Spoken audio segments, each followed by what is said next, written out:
Greetings and salutations, everyone. My name is Kiorkof, and welcome to my YouTube channel. Today, we're going to be conducting a live mock draft here on the channel for a 12-team half PPR scoring format. Now, before we get into the live draft, we're going to be doing a little bit of a warm-up here on fantasypros.com with a variety of different strategies to kind of give you guys my thought process going into the 2020 fantasy football season. Now, a little bit earlier today, we conducted a live stream here on the channel. For those of you who showed up, participated, I really do appreciate it. But some of you had questions regarding your strategy going into 2020 and whether it was a good idea to have a definitive strategy before you even started drafting.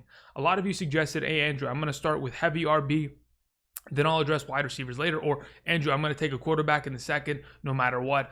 And I really do think that if you're going to approach your draft, you have to have a reactionary sense to drafting. You can't really go in with the defined set mindset of what you're going to take on every single round without really seeing what happens around you. There are so many variables in a singular draft that I don't think you can definitively say or objectively say that this is what you have to do on an every single round basis. So that's what I wanted to talk about, because again, drafting, it's a culmination of your preparation prior to the draft, the strategy that you want to implement depending on what pick you have, but also, like I mentioned, being reactionary. If someone right before you takes the player you want to be able to at least have a couple other names in mind so you're not scrambling and making bad decisions. And again, decision making is a lot, because for every decision you do make in a fantasy draft, there's decisions that you didn't make, and there's different players that you didn't act upon. And how is that going to overall affect your team? And in terms of roster construction, I mean, again, every decision you make goes towards that roster. And if you're going to construct the roster, you have to do it on an effective basis, because overall, you want to start off your season with the most possible advantages that you can in terms of how well you built your roster from draft day. So again, we're going to go ahead and go over that. Now, before we begin, I want to go ahead and mention Andrew Kiorkof's 2020 Fantasy Football Draft Guide is available. Again, I'm not going to give you the 100%, this is the objective way of drafting. I'm going to give you my perspective. I'm going to give you my perspective along with stats that prove why the specific way that I draft allows you to be more effective and more efficient and helps you create such rosters that, in my opinion, will lead to success in 2020. You can check out the link down in the description for those of you who are interested in finding that on the Patreon or the website. I really do appreciate it. All right.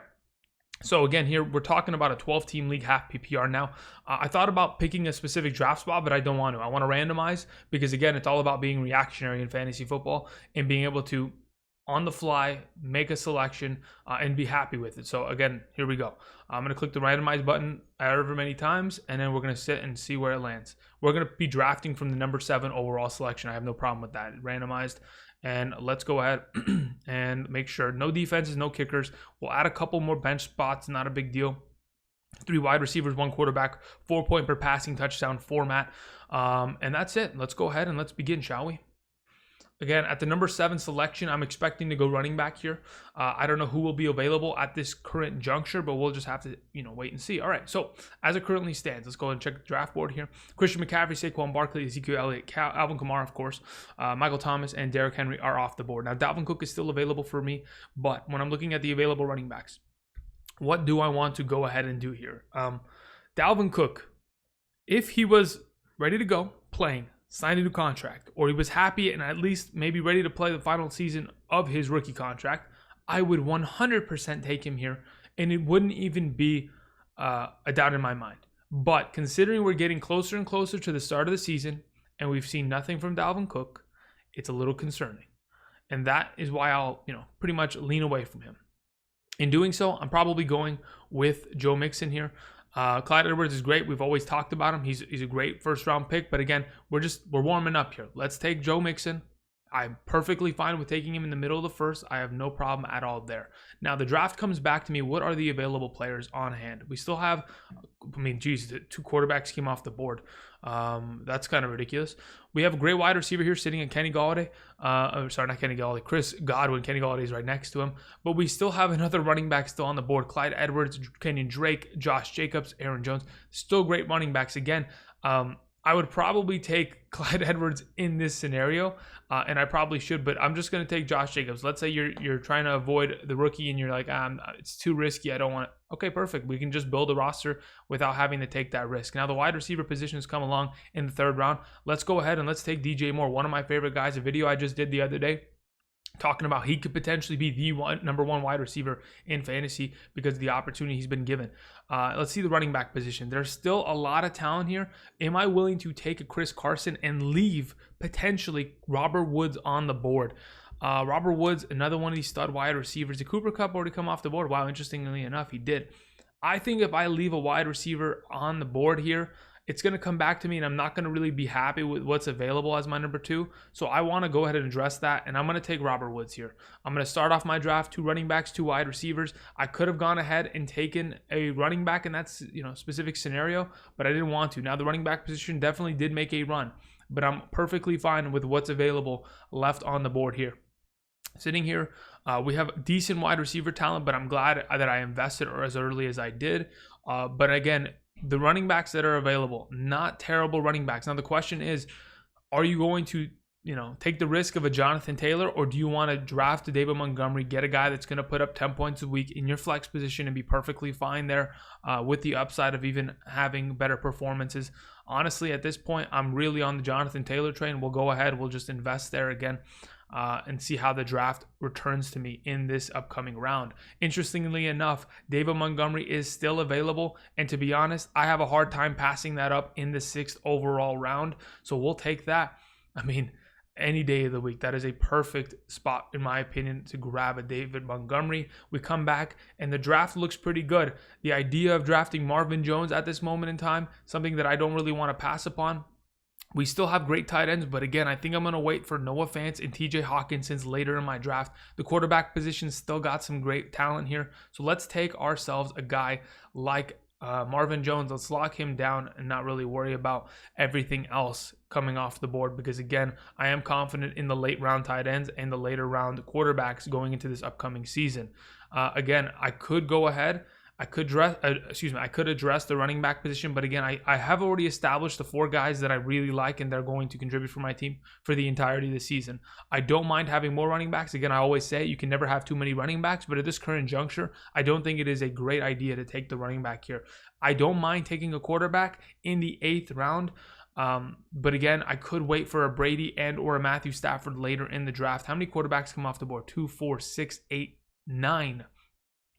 Overall, there's 3 teams that haven't taken a quarterback outside of me, and it's the teams that are going down and coming back. Chances are a quarterback will be taken.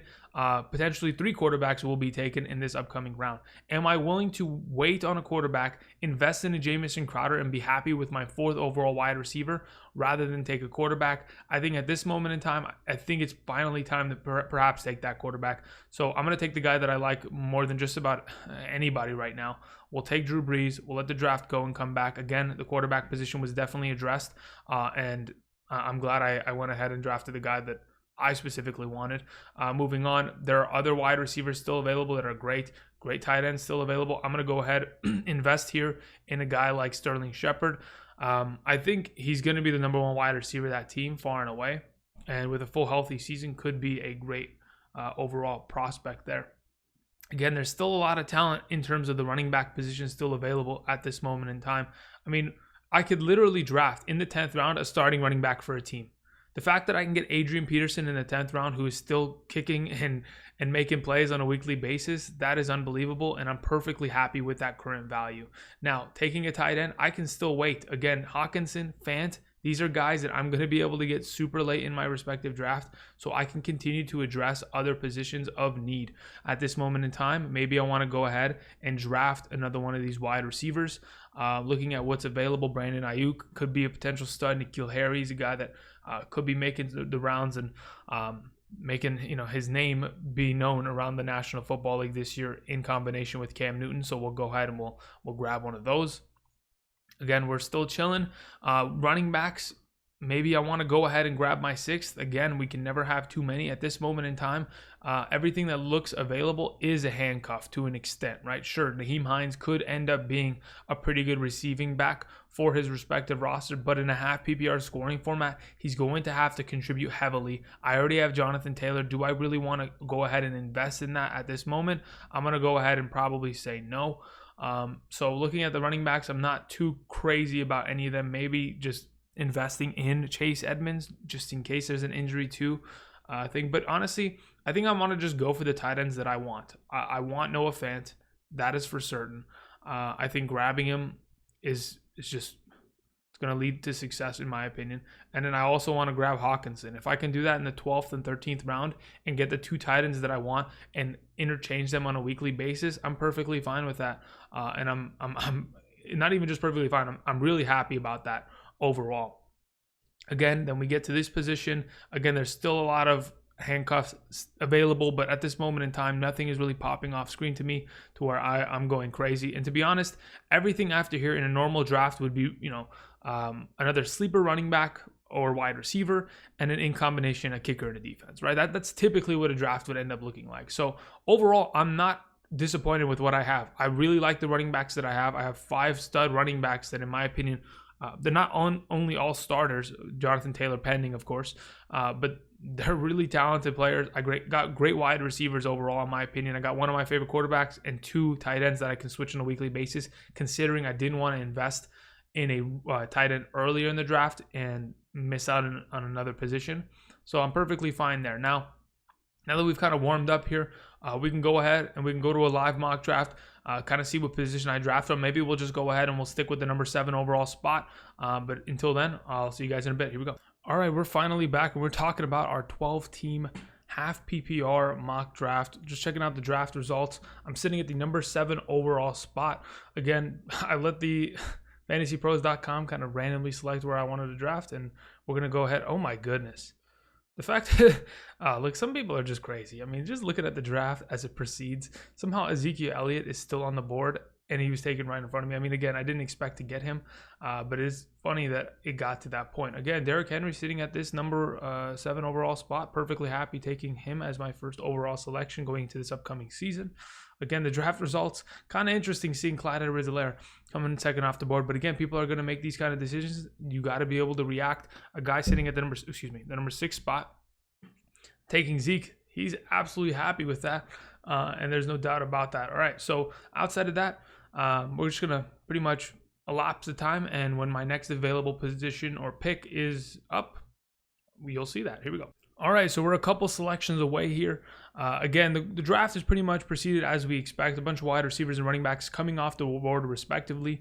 With my second round selection, it's obviously going to depending on what exactly is available, but I want to go ahead and address the running back position. George Kittle, the first tight end off the board in this respective draft. I mean, with Josh Jacobs still available, obviously I can go ahead and consider taking DeAndre Hopkins at this moment in time, another one of these top 5 wide receivers, but I really do think that if I leave Josh Jacobs on the board, it's going to be a lot harder to replace him than a wide receiver like DeAndre Hopkins. So we're going to take Josh Jacobs with our second round pick.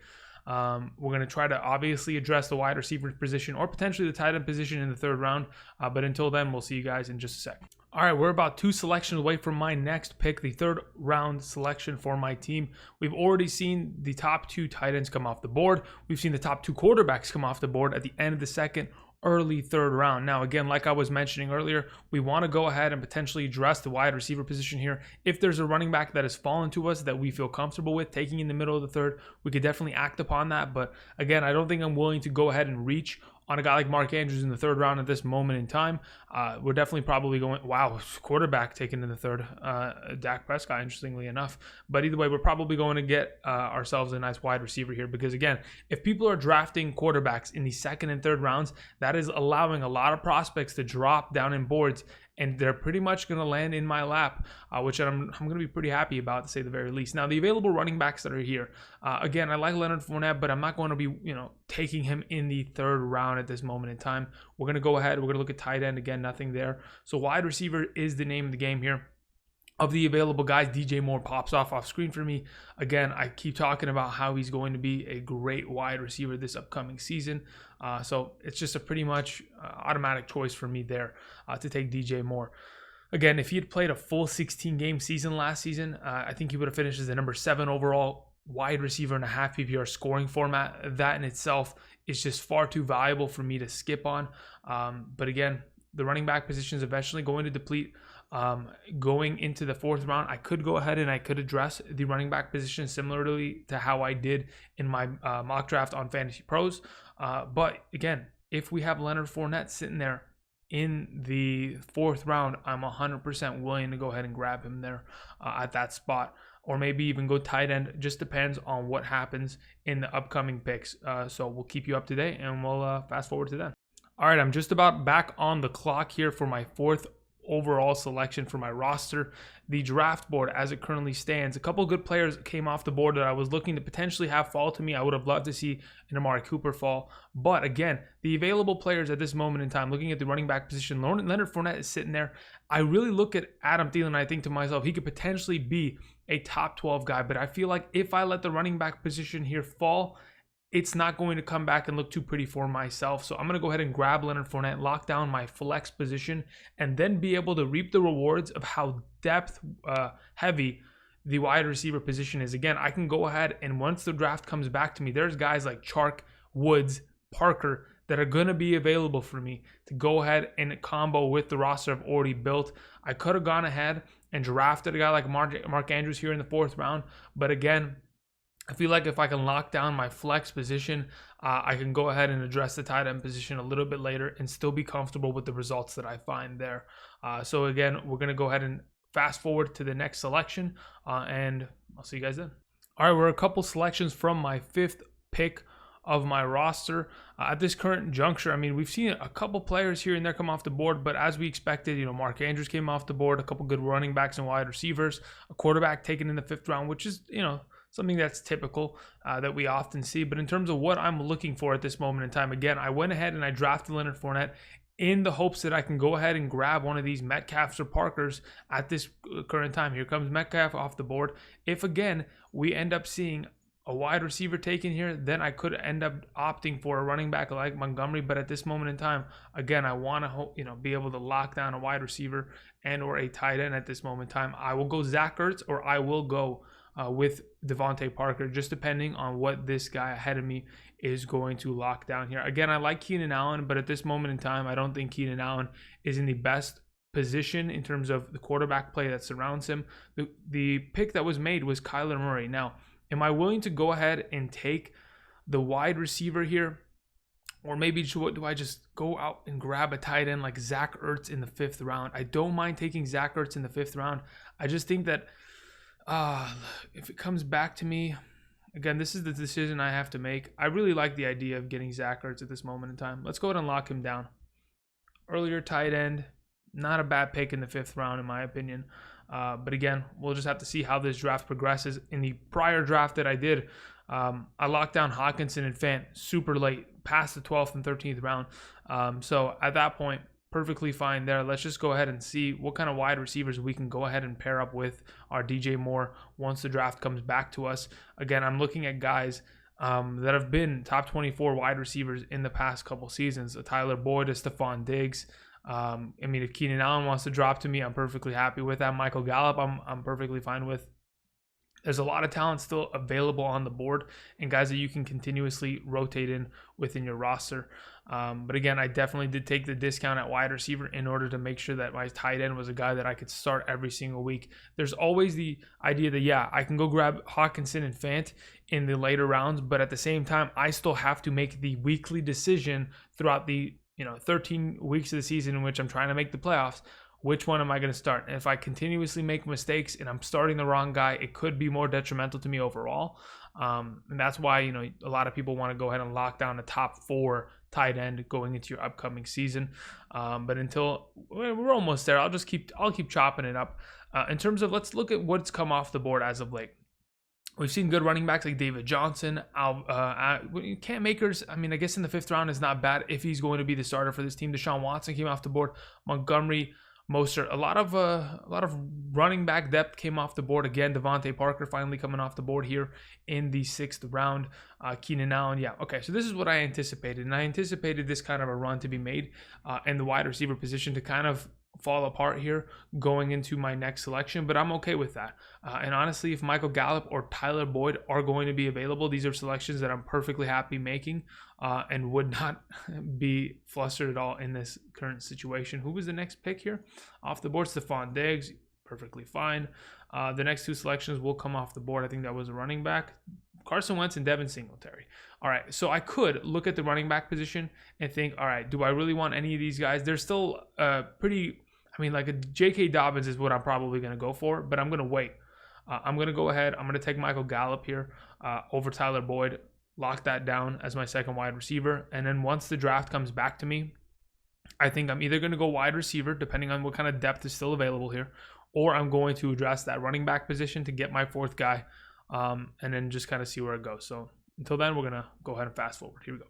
All right, we're a couple selections away from our next pick. Looking at what came off the board just recently prior to our next selection, J.K. Dobbins, the running back that I was probably going to go for, a guy that I was eyeing in the 7th round, unfortunately taken, but not a big deal. We're going to continue to adapt and react to the draft. Obviously, a bunch of wide receiver talent is coming off the board in relation. Looking at the available wide receivers that are on the board, I still really like Marvin Jones. I really like Brandon Cooks. I really like Jamison Crowder.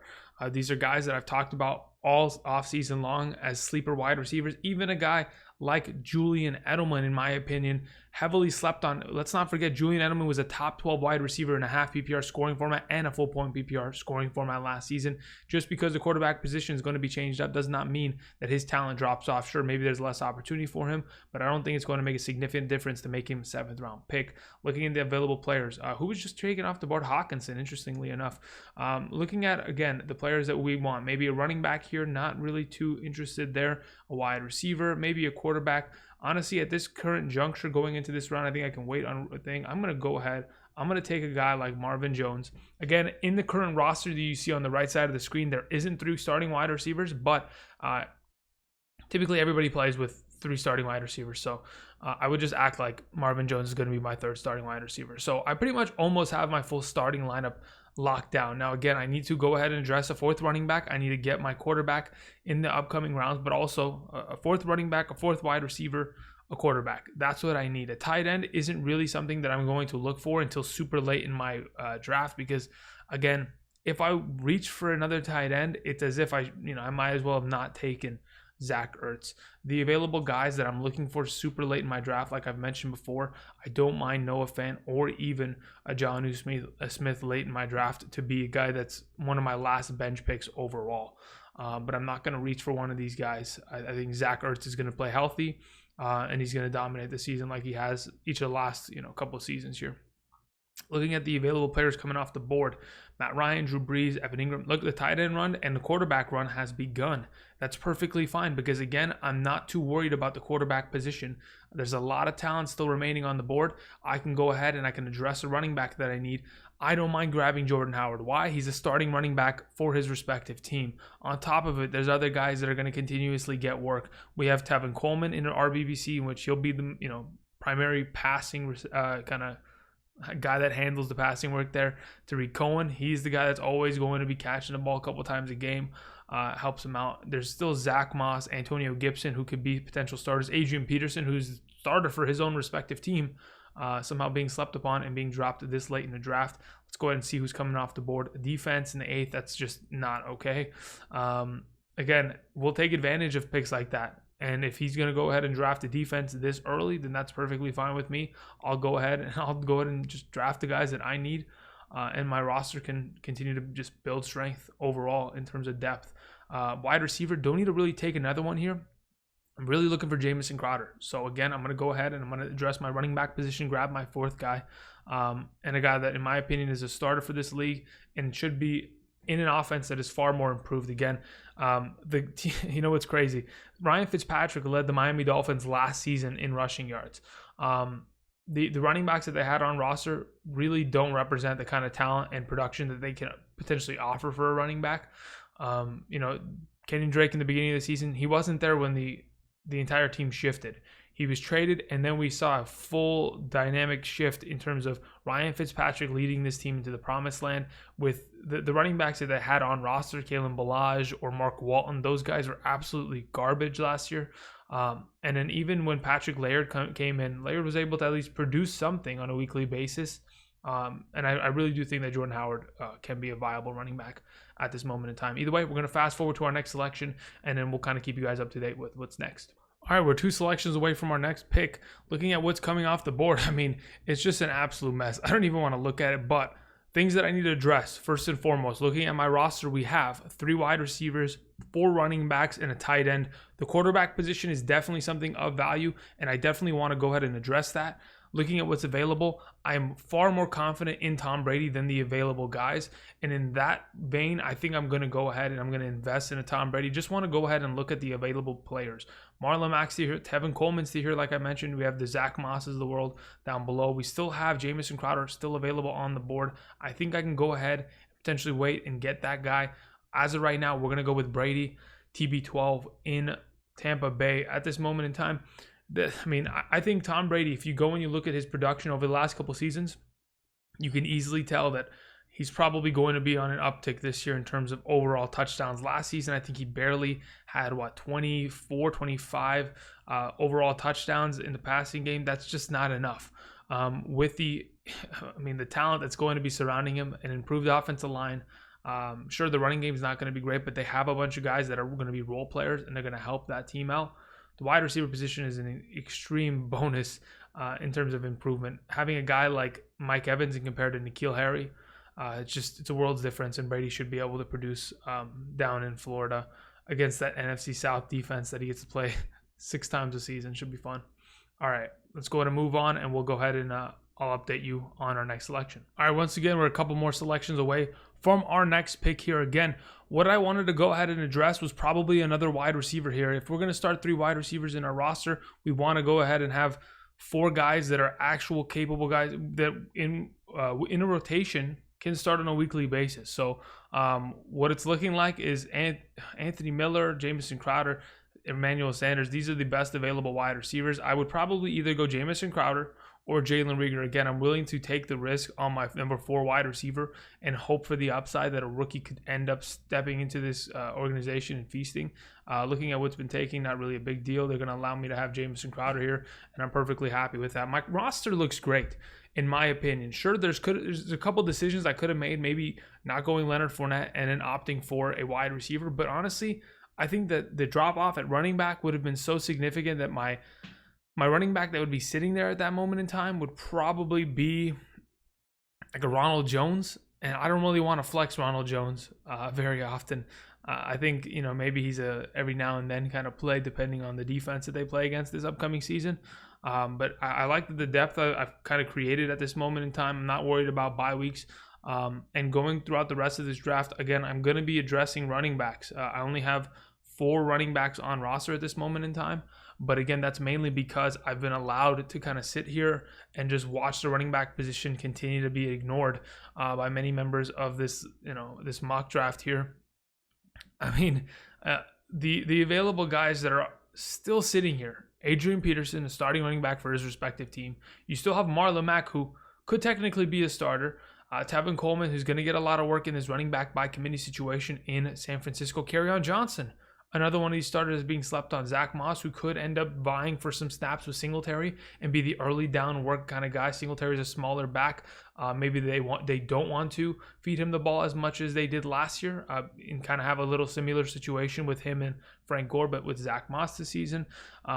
These are options. Again, taking another quarterback in my mind isn't something that I want to do. I'm very confident with the fact that Tom Brady does not have a bye week until week 13. I can literally wait until week 13 until I want to address my quarterback issue. So at that point, I don't want to waste the roster spot with another quarterback. Looking at the tight end issue that I have here, Zach Ertz has a week 9 bye week. Again, I did say that I'm going to probably draft another one of these guys because, again, there's always a tight end in your league that's not going to produce where he was originally drafted. And if you can grab a Noah Fant and potentially end up seeing him become a top 12 guy and trade him away and in turn get a running back you potentially need in terms of your overall roster's depth, it's not a bad idea. So again, I could look for tight end. At this point, again, I'm probably going to go in and invest in a running back. I'm probably going in for one of these, either Marlon Mack or Kerryon Johnson. At this point, between the two, I'd rather have Marlon Mack at this point. I know that he could potentially lose his job, but if in fact he ends up winning his job and holding off Jonathan Taylor for a year, then you have yourself a guy that's behind the most talented offensive line in the National Football League and has the easiest strength of schedule at the running back position. It just seems like a no-brainer at that point. All right, when I get to the next pick, we'll update you. All right, we are going into the 12th round here, and the guy that I grabbed in my 12th round at the Fantasy Pros draft was Noah Fant, and he's a guy that is potentially going to fall to me once again here in the 12th round. Again, like I mentioned, I would probably take a tight end here. Looking at the available running backs and wide receivers, there's Henry Ruggs, there's Brandon Ayuk. These are guys that I can definitely grab a little bit later in my draft. There are running backs here like an Adrian Peterson that I can go ahead and pick up. And respectively, honestly, he's the starter of his team, and probably the best decision to make is to probably draft him. But at this point, we'll just grab a Noah Fant. That'll probably be the last selection here. Again, you're probably going to have to roster another running back here as the final bench slot, which will probably end up being an Adrian Peterson or an Antonio Gibson.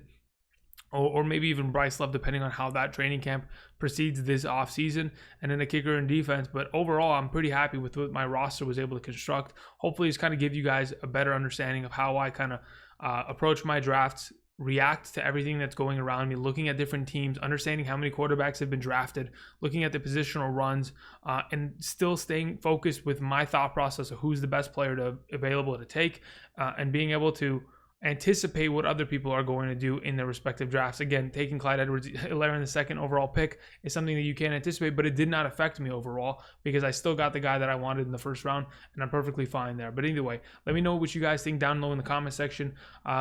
What you guys think about the rosters I've constructed. What do you think is the best spot possible to draft this upcoming season? Outside of that, hopefully you liked today's video. Click that like button, subscribe to the channel for more fantasy football content. And until next time, I'll see you guys. Peace.